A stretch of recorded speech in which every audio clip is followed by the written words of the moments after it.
uJesu Kristu inkosi Baba, ngiyathemba inkosi uJesu isanigcinile, nathi sigcinekile ngapha ngomusa kaNkulunkulu Baba. Baba ngithanda ukubonga uNkulunkulu Baba kakhulu ngawe. Ngibonge kakhulu ngemkhuleko oye wasenzela wona Baba.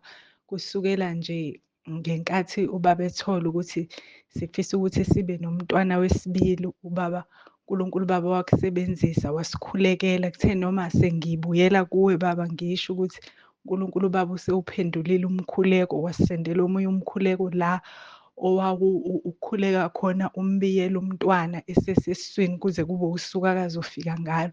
Belokhu ngiwusebenzisa-ke lo mkhuleko kwaze kwafika usuku akafika ngalo. So siyambonga uNkulunkulu Baba kakhulu, okungithobisile kakhulu Baba ila usithumelele omunye umkhuleko esefikile umntwana. Ubaba ngingakasho ngisho ukusho, kodwa wanele wezwa wasithumelela umkhuleko, sesibonga uNkulunkulu Baba simdumisa. Ngiyabonga kakhulu Baba, kungithobisile kakhulu lokho. Siyambonga uNkulunkulu Baba ngawe okusebenzisile kulo mndeni ey'ntweni ey'ningi esiy'bonayo Baba zenzeka kuleli khaya. And ngenkathi singena entabeni sasingenela nje ukuyofuna uNkulunkulu Baba, kodwa sibona uNkulunkulu Baba esenzela izinto ey'nkulu la ekhaya, evula iminyango ebivalekile. Okunye ngase ngizitshela ukuthi kusho ukuthi ngeke sisaba nako lokho, kusho ukuthi sidalelwe thina ukuthi kube kanje. Kodwa ngibona uNkulunkulu Baba enza umusa Baba, evula iminyango ebivalekile, izinto ebezingenzeki, kodwa sibona uNkulunkulu Baba manje sekwenzeka. So siyambonga kakhulu ngawe Baba, isibusiso esikhulu kulo mndeni. Siyamdumisa uNkulunkulu engazathi angakugcina nomndeni wakho. Siyabonga kakhulu Baba ngakho konke osenzele kona kulesi sikhathi. Siyamdumisa uNkulunkulu Baba ngawe. uJesu Kristu inkosi. uJesu Kristu inkosi Baba. Ngizobonga inkosi uJesu ngengenzele kona, angazi ngabonga ngithini. Kunento nje yayingiphatha kusukela kudala, lapho khona engaba ne-incident, ngaskhrima, ngakhala kakhulu, ngangihlaselwa, ngakhala kakhulu, iphimbo lami laze laphela eside isikhathi ngingakwazi ukukhuluma. Ngase ngakhuleka ngathi, Nkosi uma ngabe ungalibuyisa iphimbo lami ngiyokudumisa kuze kube phakade. Kwathatha isikhathi labuya iphimbo lami ngakwazi ukudumisa, kodwa uma ngidumisa liyahoshozela, uma ngidumisa futhi kuba sihlungu esifubeni, kube ngazuthi ngibhangqekile. Le nto le yangiphatha isikhathi eside kwaze kwabe nje noma kungonakele lutho, isifuba sami sivesane sibe tight ngingakwazi ukuphefumula. Kuthe nje ngoMgqibelo sidumisa sisenkondlweni kaChagwe, ngadumisa sadumisa, ngase kwashaya ubani la kimi. Lo mbani uma ungishaya wavesane washaya kwamhlophe nje emehlweni, kwabe ngidumisa ngicimezile, kwamhlophe kwangazuzuthi kukhanya kodwa kumhlophe. Emva kwalapho mese sengithi ngiyathinta esifubeni, kwakliye, ngezwa kuphefumuleka kahle nje, ngezwa nanesifuba singasacinene ngoba njalo lento ibihlezi ingiphathe njalo, kuhlezi kucinene. Ngase ngajabula kakhulu, ngiyambonga uNkulunkulu. Namanje nje isifuba sami sikliye, ngiyamdumisa kakhulu inkosi Jesu. Kuphinde kuzoba izolo, kade ngiklina, ngidasida la emsebenzini ngoba ngihlala khona, kwangena umbani wangishaya, ngadedela yonke into ngoba nje ungichokhile, kodwa ukuchokha kwakhona bekuloku nje okusimpuli, bengekhona ukuchokha loku angazi ngingachaza ngikuthini. Umuntu ebengihleli naye uyena othuke kakhulu ngoba ubonile umbani ungishaya, kodwa mina angizange ngize ngibe nalutho. Kunalokho into evesane yenzeka, ngivesane ngazizwa ngigcwala amandla nje emzimbeni wami, nganamandla, ngasebenza kakhulu, kanti benginosuku nje kade ngikhathele usuku lonke, kungavumi ngisho ngenzeni. Vele ngiyaqonda njalo izulu uma belizoduma ngihlezi ngikhathala nje kakhulu. Kodwa izolo nje emva kokuthi lingishayile leli zulu, ngiyaphila and uma ngithi ngiya-check-a yonke into emzimbeni i-right, normally, akukho nje okonakele. Ngiyambonga uNkulunkulu kakhulu, ngiyambonga kakhulu inkosi Jesu esenzela umusa, iyasinqobela njalo ey'mpini zonke. uJesu Kristu uyinkosi, uJesu Kristu uyinkosi, uJesu Kristu uyinkosi. Jesu Kristu inkosi, uJesu Kristu inkosi. Bingelela ubaba umpostoli, ngibingelela umama umpostoli, bingelela umndeni wonke wasekhaya kaNzebane, egameni likaJesu ngithi uJesu Kristu inkosi. Ngibingelele ekhaya lezwi, ngibingelele entabeni yendlu kaJehova kuyabonelela. Baba, bengithunywe umndeni wakaChakwe ukuthi cela simdlulisele ukubonga okukhulu, sixolise nje nanokuthi kwenzeka kwalela hlobo akuzange kuze kuqaleke ngesikhathi. Siyaxolisa kakhulu baba, siyaxolisa kukona konke lokho. Siyaxolisa kakhulu baba. Siyabonga nje kakhulu, okunye sidlulisa ukubonga kakhulu.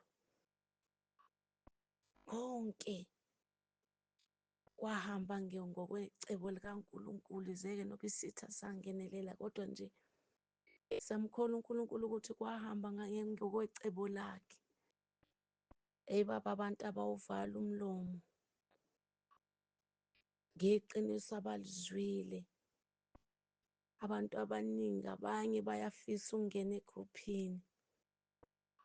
Baba, siyabonga kakhulu, siyabonga nje ukuthi umlaleli uNkulunkulu, ngoba bekungeke kuze kwenzeke konke lokho. Siyabonga nje ngompostoli ngezimfundiso esizitholayo ekhaya lezwi.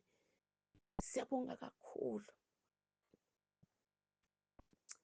siyabonga baba. Sicela usidlulisele nokubonga kubona bonke abalula isandla, usidlulisele nokubonga kubo bonke nje abadela ababengakwenza beza kuleli khaya. Siyabonga kakhulu baba umpostoli, siyabonga uJesu Kristu inkosi. Jesu Kristu inkosi. Baba, ngiyabingelela ngegama likaJesu Kristu waseNazaretha. NgoLesine kade ngisende i-VM yokuxolisa baba, ngaphupha ebusuku kungathi ngifunda iBhayibheli, ngifunda amaHebheru 4:12 and 13, lapho kukhulunywa khona ngezono esizenzayo. Ngisho ngabe kuthiwa isono esincane kangakanani, ukuthi uNkulunkulu uyabona, bazalwane, uNkulunkulu uyabona. Ngisho ngabe kuthiwa utshontsha amanzi, uNkulunkulu uyabona, kuwukuthi thina sihlale njalo sizingcolisa, sizihlambulula ngegama likaJesu. UJesu Kristu uyinkosi baba, uyinkosi. Bese ngizwa izwi likhulumayo ukuthi uNsibanda kuba akazange angilalele. Nkosi, isihogo sakhe besizoba sikhulu, ngoba bonke laba bantu bengizobabuza kuye. Wonke umuntu uNkulunkulu umbekela ukuthi asebenze. Lokhu uNkulunkulu asakukhuluma kuwe, ukubekele lokhu ukuthi ukwenze, ngoba uzomangala masifika ezulwini uthola ukuthi uNkulunkulu athi wena ngangikubekela ukuthi wenze lokhu, awuzange ukwenze. uJesu Kristu.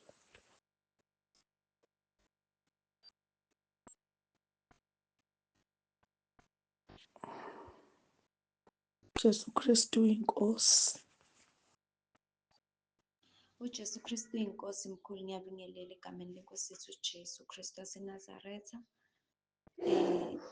Ngithi uJesu Kristu uyinkosi. Ngiyabingelela abazalwane ekhaya lezwi, entabeni yendlu kaJehova kuyabonelelwa.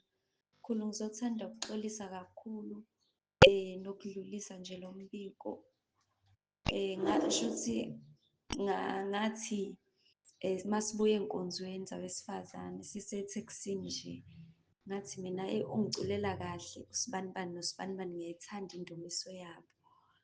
So kwathi nje kusekanjalo-ke nje sengikhohliwe iteksi sihamba nje, ngafikelwa ubuthongo-ke vele nje ngezwa ngathi kukhuluma umuntu kimina ngaphakathi ukuthi sengenza i-competition laphaya ebandleni lakhe, ngenza i-competition, sengiyaqhathanisa ukuthi ubani umculela kahle, ubani umculela kahle ibandla lakhe leli. Mkhulu ngathuka kakhulu, ngathuka ngaze ngatshela-ke umzalwane wayehleli eceleni kwami, ngixolisa nje ukuthi ngiyaxolisa ukuthi ngisho njalo. Ngathuka nje indlela engachazeleka ngayo ukuthi indumiso iyafana, akunakuthi ubani usemculela kahle, ubani umculela kahle. Ngithanda nje ukuxolisa kakhulu kakhulu kuNkulunkulu uBaba. Ngithanda ukuxolisa nje kakhulu kakhulu egameni likaJesu. uJesu Kristu uyinkosi, siyabonga kakhulu mkhulu. uJesu Kristu uyinkosi, amen. uJesu Kristu inkosi, uJesu Kristu inkosi, uJesu Kristu inkosi. Ekuseni ngibingelela abantwana baJehova ekhaya lezwi, ngibingelela entabeni kaJehova, kuyabonelela. Ngibingelela ubaba Sibanda, umama Sibanda nomndeni wakhe wonke ngegama elithi uJesu Kristu inkosi. Ekuseni ngizobonga nje inkosi uJesu kungigcina kuze kufike lesikhathi sanamhlanje, inyama yami isahlangene nomphefumulo. Ngizokubonga kakhulu lokho phambi kwaNkulunkulu ukuthi inkosi uJesu ngiyabonga ngaleli thuba lokuthi ngivuke ekuseni ngikhulume ngibonge. Kusomusa kaNkulunkulu. Ngizoletha ubufakazi uNkulunkulu amandla angenzele wona. Ngithe ngisemsebenzini enyangeni kaJulayi ko-Agasti, ngaba nenkinga emsebenzini kade ngisebenza khona. Bangishanela phandle, kube nezinto ezingciba umzimba wonke.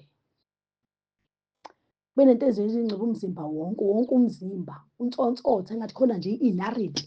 Ngathinta nje umshanelo nje ngaqala phandle, ngathi ngiyathinta nje, ngiqala nje emnyango. Mophuma ekhishini mangithi ngiyaqala ngithinta nomnyango, unsontsotha umzimba. Ngithi nje Jesu Kristu inkosi, uJesu Kristu inkosi, uJesu Kristu. Ngibize leli gama ngisebaleni, ngishanele ngiqhubeka. Leli ngitsinsile, leli ngichomfile, lento ingichomfa ingathandaza abazalwane. Le gama elithi uJesu Kristu inkosi.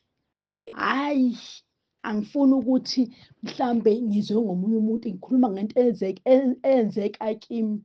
Mangithi uJesu Kristu inkosi, liyasebenza leli gama elithi uJesu Kristu inkosi. Uthi noma ngihamba kuphi nje ngiyangithi nje uJesu Kristu inkosi. Noma ngiphuma endlini, noma ngithiwa ngiphuma endlini encane, ngiyangithi uJesu Kristu inkosi. La ngihamba khona yonke indawo, la nginyathela khona, ngiyangithi uJesu Kristu inkosi. Ngoba leli gama ngilibonile lingisebenzele ezintweni eziningi. Nginobufakazi ngegama elithi uJesu Kristu inkosi. Angazi ukuthi ngingathini bazalwane. Igama elithi nje uJesu Kristu inkosi, uNkulunkulu ngimbona engenzela isimanga. Isimanga esikhulu selokhu ngangena nje ekhaya lezwi, ngathi inkosi uJesu ngiyakuvuma ngomlomo wami, ngamvuma. Ngabona izinto eziningi zenzeka empilweni yami zashintsha. Kuyashintsheka nje futhi kuyashintsheka. Yazi into eningi nje ngiyazibona nje inkosi uJesu uyangicwenga kuzona. Kuyashintsheka bazalwane. Ngiyabonga nje, ngisenofakazi nje obuningi ngegama elithi nje uJesu Kristu inkosi. Ngisazotshela nje abazalwane bonke ngithi nje bengadede egameni laJesu ngoba ilona lodwa elinamandla emhlabeni. Elithi uJesu Kristu inkosi nangilibonile. uJesu Kristu inkosi bazalwane. Jesu Kristu inkosi. Baba, ngiyabingelela entabeni yendlu kaJehova nasekhaya lezwi. Baba, ngithe ngiqeda ukufunda izwi ngakhuleka, kwase kufika ukuthi ake ngithi ukucimeza, ngithi ukulala kancane. Nangithi ngicimezile ngivala amehlo, ngibona impi iyalwa, amadoda ayalwa, amanye ayabaleka, bayawadonsa lawa abalekayo. Ngisamangele ukuthi le mpi engake yani. Kwafika izwi lakhuluma kimi lathi imimoya iyalwa emkhathini. Ngisaxakekile ukuthi ngoba ngibona abantu belwa, kodwa manje kwathiwa imimoya. Laphinda izwi langitshela lathi phela imimoya isebenza ngomuntu, ingena kumuntu bese ikwazi ukuthi isebenze. Lase liqhubeka izwi lathi njengoba belwa, ngisaxakekile nami ukuthi balwa kangaka kwenzekalani. Bathi njengoba belwa nje ingenxa yemikhuleko yabazalwane. Eyi, yabuhlungu inhliziyo yami ukuthi hawu, ngenxa yemikhuleko yabazalwane. Athi yebo, ngenxa yemikhuleko yabazalwane. Abanye sebeyafuna manje ukubaleka, bathi ayikho lento akade bethi bayayenza. Ngahlala baba ngikhathazekile imini yonke ngikhuleka ngifuna ukwazi ukuthi baze balwe nje ngenxa yomkhuleko yabazalwane ngobani. Kuthe singenza umkhuleko nje wantambama, ngathi ukuhlala ngiqeda ukukhuleka ngashaya uvalo olukhulu luthena belungishaya lolu uvalo oluyisimangaliso ngaqhaqhazela. Laphinde labuya futhi lelizwi lathi bekade kukhandiwe, kade kwenziwe imithingi emkhathini. Le mithingi kade yenziwe emkhathini ibimayelana nanale conference yabafundisi ezoba khona. Kodwa ngenxa yemikhuleko yabazalwane, konke lokhu akade kuthi kuyahlongozwa, imimoya ikuhlongoza kunqotshiwe ngemikhuleko yabazalwane. Kwabe sekufika izwi ezwini lenkosi abase-Efeso chapter 6 verse 10 kuya ku-13 ukuthi elokugcina sihlomene ikhali ngoba sibhekene nempi yenyama kuphela. Baba, ngiyacela ukuthi abazalwane sikhulekeni siqine ngoba uNkulunkulu usenzele umusa ukuthi asitshela sikhombisa ukuthi ikhona ingozi ebikade izofika nebekade uSathane eyihlongoza emkhathini namadimoni akhe. Kodwa ngenxa yemikhuleko nangenxa yalo mkhosi inqotshiwe. uJesu Kristu inkosi, uJesu Kristu inkosi, uJesu Kristu inkosi. Kristu inkosi baba umpostoli. Eyi, uNkulunkulu ngiyise endabeni ka-Akhani. Uthi ungalaleli kunesijeziso esikhulu. Endabeni lenkosi uSawule. Uthi ungalaleli noma ngabe ebukeka kuncane kangakanani kunesijeziso esikhulu. Uthi uNkulunkulu uyayikhonka inhliziyo ma ekhiphile umyalo wangalalelwa kulabo abangamlalelanga. Gcine seyikhonkile inhliziyo. Umuntu asale seqhubeka esale sona. uNkulunkulu ungisa laphaya ukuthi sinabaholi abayizibonelo. Ubaba umpostoli sibonela kuye ndawonye nomama. uNkulunkulu uthi angikhulume njengoba ngikhuluma.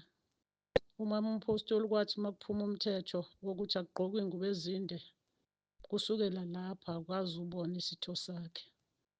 Kodwa uthi uNkulunkulu kunabefundisi abangazange bazihlupha ngokuthi bawulalele lo mthetho. uNkulunkulu uyayikhonka inhliziyo. Futhi-ke ongawulaleli umthetho wasentabeni uyazikhipha entabeni. Ukuthi abantu abakhali bazikhalele bavuma izono. uNkulunkulu uyathethelela. uJesu Kristu inkosi, ngiyabonga. uJesu Kristu inkosi. Ngifisa ukuthula ubufakazi ngobukhulu kaNkulunkulu ngosuku lwanamuhla okwenzekile.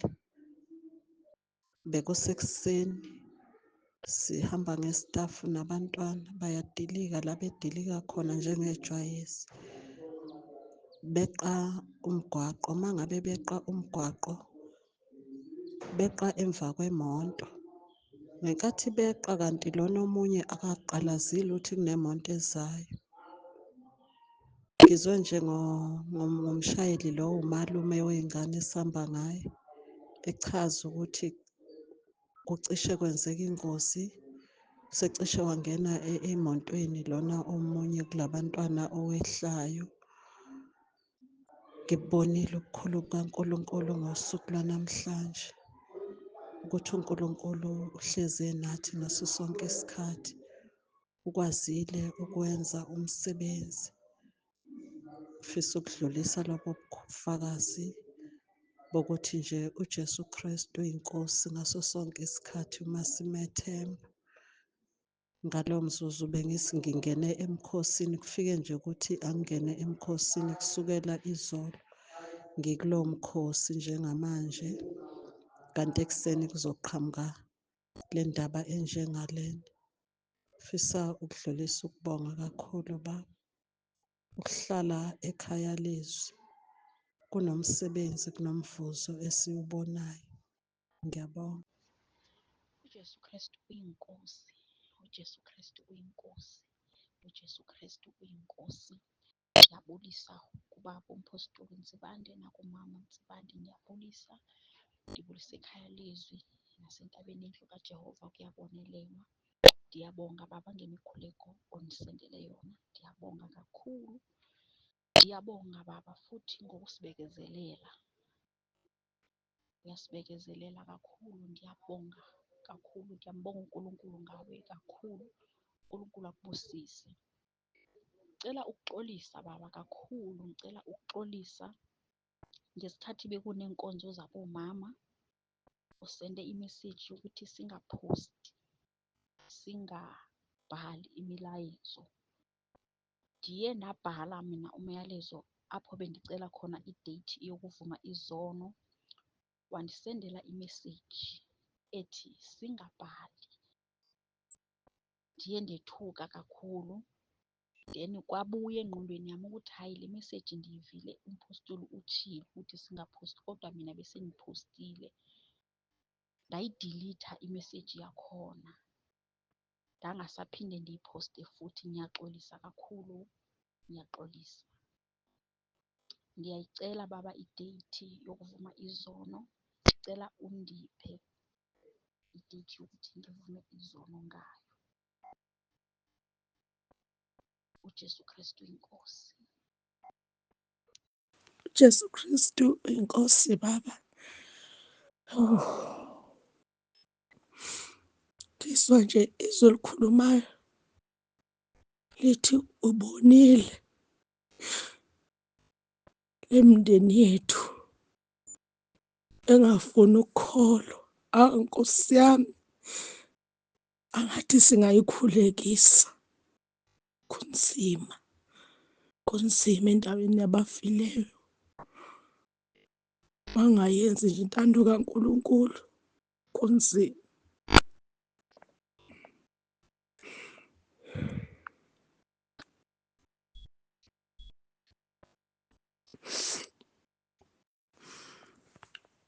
uJesu Kristu uyinkosi.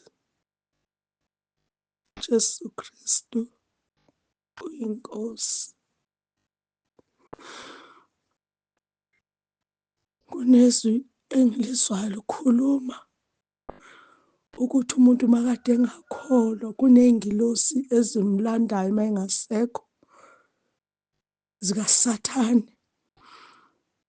Ngiyayibona angathi ziya kumuntu ifike zimthathe, ezinye ziyagiya. Bese angathi ngibonisa ukudla esivamise ukukudla emngcwabeni.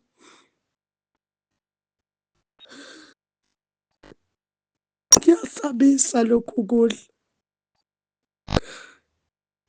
ngendlela okugcwele ngayo, iy'bungu nokunye nje engakwazi. uJesu Kristu. uJesu Kristu inkosi, uJesu Kristu inkosi. Ngibingelela ubaba uMphostoli Ntsibande nomama uNtsibande nabazalwane bonke ngaphansi kwekhaya lezwi nasentabeni yendlu kaJehova kuyabonelelwa. Namhlanje nami ngicela ukuthi-ke ngidlulise izimbulo engibulelwe zona since ngithathile uhambo lwami lokungena ekhaya lezwi nokuba ngivume izono. Ngithe ngelinye ilanga ngezwa izwi lithi kumina mangilandele ekhayeni lezwi, lasho kanjalo nje lase liyathula. Ngaba nokuthokoza ukuthi-ke ngiya-welcome endlini kaJehova, ngiya-welcome nasekhayeni lezwi. Ngelinye ilanga ngahlaseleka, ngaba nephupho nje elimbi langihlasela. Angisazi ukuthi lalithini, kodwa nje ngahlaseleka nje kambi. Ngabiza igama likaJesu, ngathi ngegama likaJesu, ngegama likaJesu Kristu waseNazaretha. Hhayi, kwangazwakalela. Kwakhona izwi elingihlebelayo elithi yithi uJesu Kristu uyinkosi. Ngasho ngempela ngathi uJesu Kristu uyinkosi, uJesu Kristu uyinkosi. langidedela lento eyayingihlasele engazi ukuthi kwakuyini kodwa kwakuyiphupho nje lalilimbi lwangathi ngiyancingeka, ngiyacindezeleka. Ngayibonga inkosi nalapho.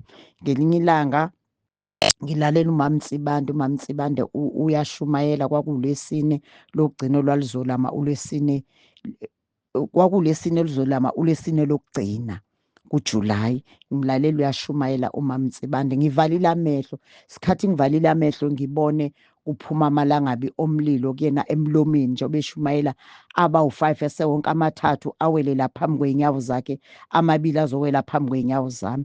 Ngambonga-ke nalapho futhi uJesu eyinkosi ukuthi indawo engiholeleke kuyona indawo enokuphila, indawo enamandla, nezincekukazi zakhona nazo ziphiwa la mandla anomlilo. Ngayibonga kakhulu inkosi, ngayidumisa. Ngelinye ilanga ngazothi ngilele ebusuku ngabona umgqomo, lo mgqomo okadoti kodwa sewuchithiwe wonke udoti, sekufakwe amanzi ongathi la manzi manje iwona azohlambulula lo mgqomo. Ngathokoza futhi emoyeni wami, ngazizwa ngikhululeka ukuthi izono zami sezichithiwe zonke, sezigeziwe, sengithethelelwe, sekuwumgqomo ukuthi manje kuzorinswa. Kodwa ngacabanga ukuthi kufanele ukuthi izono zami lezi esekurinswa manje umgqomo, zonke sengithethelelwe, sezichithiwe zonke. Ngayibonga inkosi uKristu Jesu, uJesu Kristu inkosi. Amen. uJesu Kristu inkosi, uJesu Kristu inkosi, uJesu Kristu inkosi. Ngiyabingelela egameni likaJesu Kristu waseNazaretha. Ngizobonga uNkulunkulu, ngicela nje ukuthi ngizoshara lobu bufakazi ukuze ngigcwalise ekutheni uNkulunkulu uyalilinda izwi lakhe ukuba lifeze. Kakhulu ngifisa ukugxugxuzela abazalwane abasafika abathi mabathola ama-date abo okuvuma izono nombhabhadiso wabo bekubone kukude, kodwa isimanga lesi ngisibonile. Ngangibhabhadisiwe mina la ngangakhonza khona ngifika, kodwa akuzange kwenzeke mehluko. Instead ngathi ngibuyele ekhaya ngaqhubeka ngayiphuphela amaphupho amabi, ngaqhubeka nje yaphileka impilo yami njengophindile ongamazanga uNkosi uJesu kodwa esemazi. Kodwa ngithe ngifika ekhaya lezwi nganika i-date yokuvuma izono, I think it was 2023. Enhlizweni yami ngathi yo, i-date ekude kangaka, hhayi ngiqale-ke ngibhale izono-ke ngokuqhubeka kwendlela, hhayi ngithathele incwadi ngiyidabule. Ithi mina hhayi ngeke, hhayi ayikho le ndaba.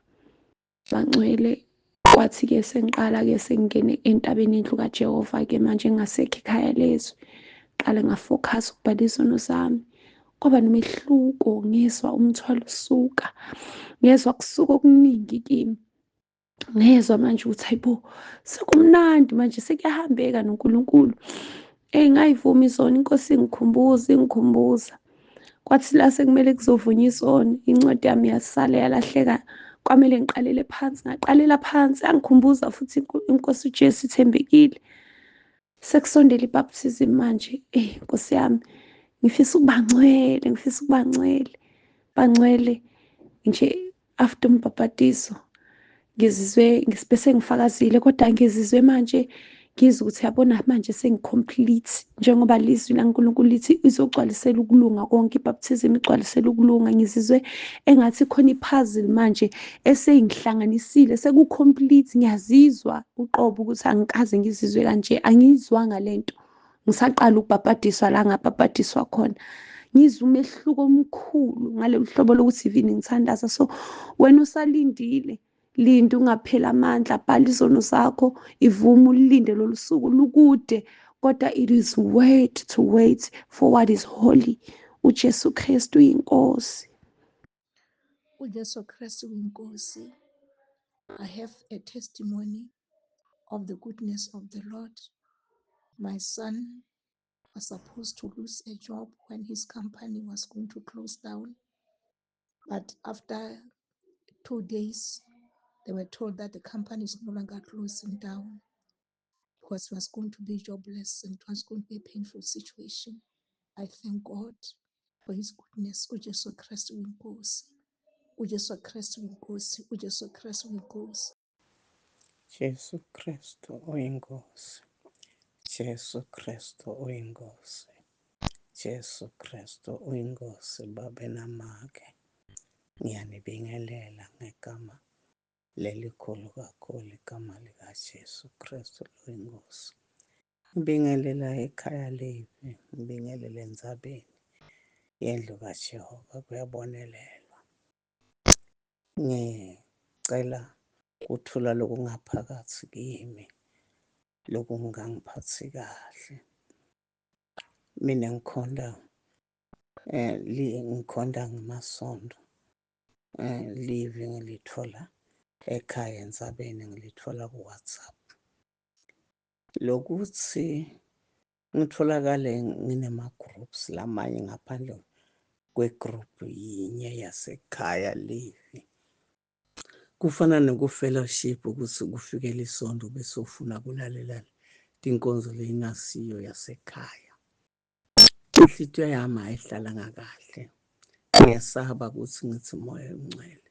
Kodwa nembeza wami akahlalanga kahle bazalwane shangathi singacima wonke singasuka kuwo wonke ema-group lamanye. Sisale ne-group yinye yasekhaya lezi ngoba isifundzisa bukhona bukaNkulunkulu.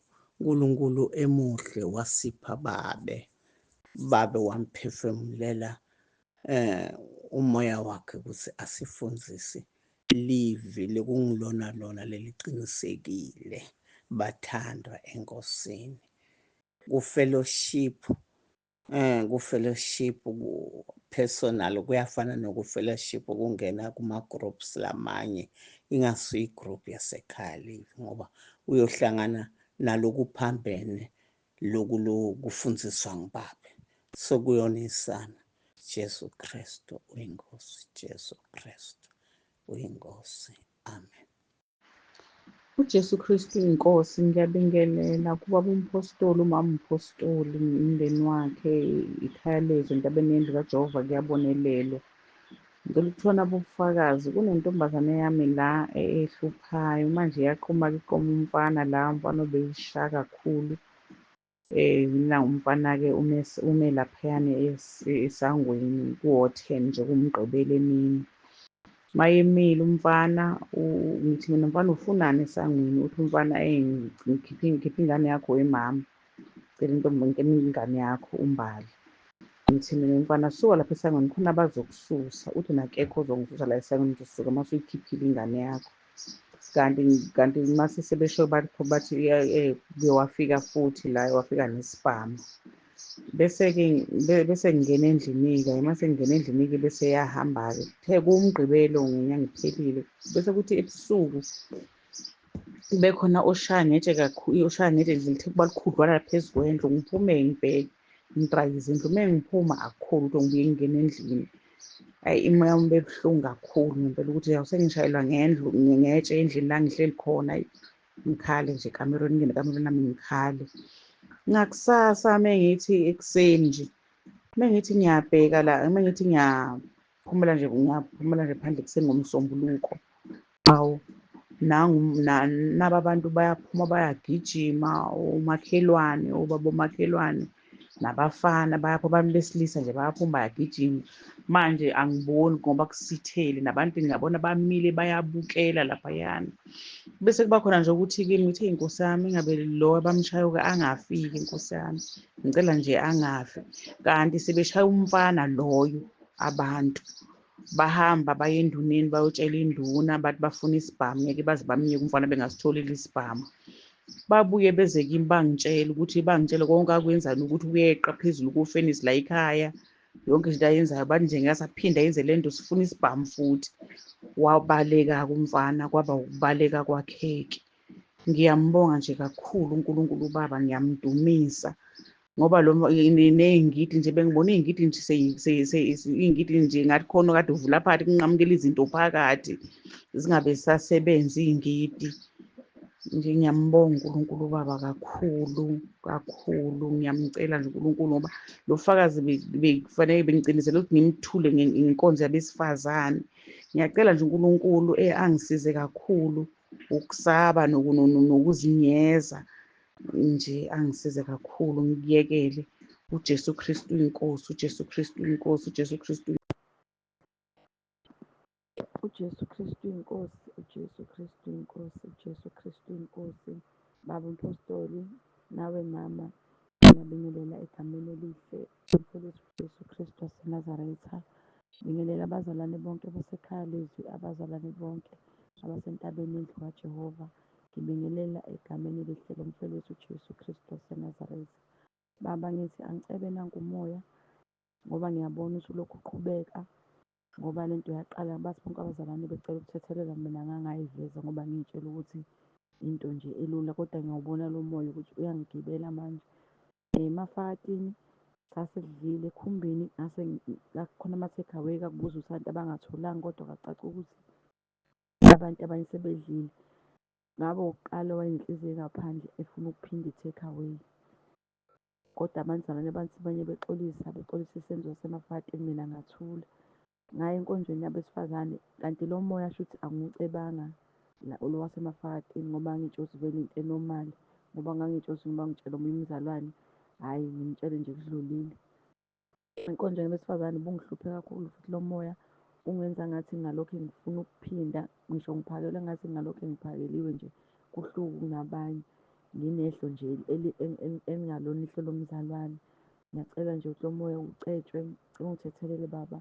Nawe uJesu ngicela ngithethelele, nabo bonke abazalwane ngicela bengithethelele, ngoba lo moya ngiyawuzwa ukuthi uyakhula. Uma ngicabanga nje iy'nkonzo manje sengivele ngisaba ukuthi lo moya lo ngiyawuzwa ukuthi ngeke. Sengize ngathi ngifisa nokuthi uma ngiy'nkonzweni ngifaste ngifike ngingadli, kodwa ngeke, ngiyawuceba ngoba ngiyawubona ukuthi akuwona umoya wabazalwane. Uthando lwabazalwane kufanele ngabe uthanda umzalwane ngoba uy'thanda wena, hhayi ukuthi wena uthole engathi ungathola okungcono ukunabanye ngoba sonke sisuke sikhokhile isiphelo. uJesu Kristu inkosi, uJesu Kristu inkosi, amen.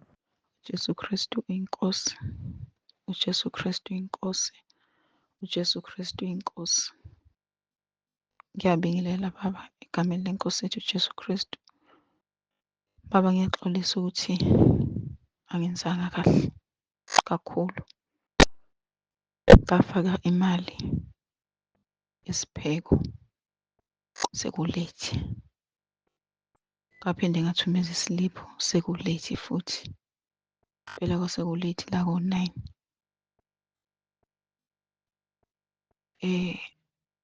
Lesikhathi ngifaka imali angicabanganga ukuthi konje ngiyashayisa, kodwa ngalesikhathi umzalwane esethumeza umlayezo akayikhuluma ngawo ukuthi wafaka imali sekulethi yomunye umzalwane akayizomfakela, ngabona lapho ukuthi angenzanga kahle. Kodwa esikhundleni sokuthi ngixolise, ngawuziba lowo muzwa engangikuzwa ubuhlungu ukuthi nami angenzanga kahle. Kakhulu uthe lapho umzalwane esechaza khona ukuthi emva kobe esenzile sembuleleka ngokuthi esebona usisi Tshwane ephethe isiliphu, khona phakathi khona lesi siliphu kwangathi asisodwa, kwangathi zimbili. Ngalesi sikhathi esethi kwangathi zimbili, lapho ngivele ngibona ngathi lesi siliphu lesi sesibili ilesi sami. Ngiba nalowo muzwa ukuthi lesi siliphu lesi sesibili ilesi sami. Bese ngivele ngizizwa nginganakho ukuthula. Ngizizwe nginganakho impela ukuthula ngokuthi impela angenzanga kahle. Ngixolisa futhi Baba nawe ukuthi ngithathe isikhathi eside ukuxolisa. Ngiyacela kakhulu ngithethelele. Ngonile kakhulu.